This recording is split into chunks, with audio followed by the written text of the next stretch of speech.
Bibitawan na kita kahit alam ko na hindi ko kaya. Kesa pabayaan kung isa't isa ay ating dinadaya. Di na ipipilit kahit alam ko na nakakahinayang, kasi di na maligaya. Unti-unti ko nang tinatanggap, siguro nga dito na rin natatapos ang lahat.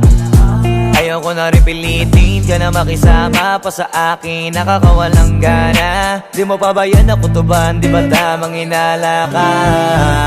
Sino sa atin may mali kung ako o sige, pero sana tanggapin mo pareho lang tayong dalawa nakasakit. Tapos parang gusto mo lang sa akin i-end. Ito ang epekto nito, nagka-depekto na tayo. Mahirap ka lang tanggapin, di makukumpleto ang kwentong perfecto kung walang the end. Pwede ka na makalaya, bibitawan na kita kahit alam ko na hindi ko kaya. Kesa pabayaan kung isa't isa ay ating dinadaya. Di na ipipilit kahit alam ko na nakakahinaya, kasi di na maligaya.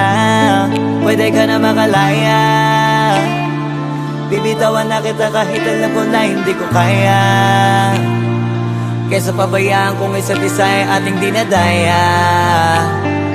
Di na ipipilit kahit alam ko na nakakahinaya, kasi di na maligaya.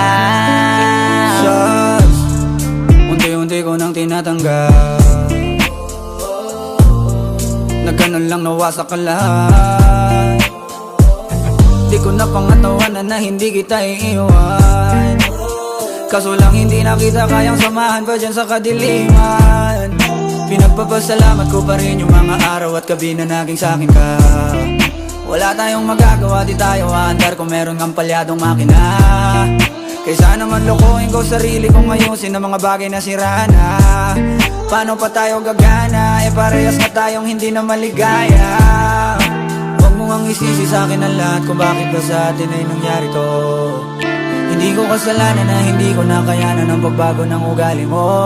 Sinubukan ko na makintindihin kita, mas lalo kong nakikita na hindi tayo para sa isa't isa.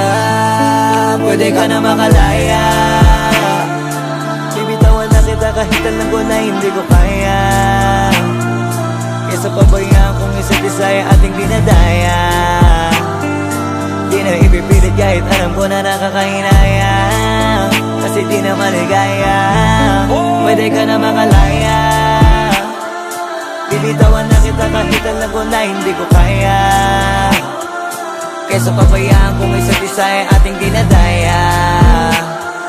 Di na ipipilit kahit alam ko na nakakahinaya, kasi di na maligaya.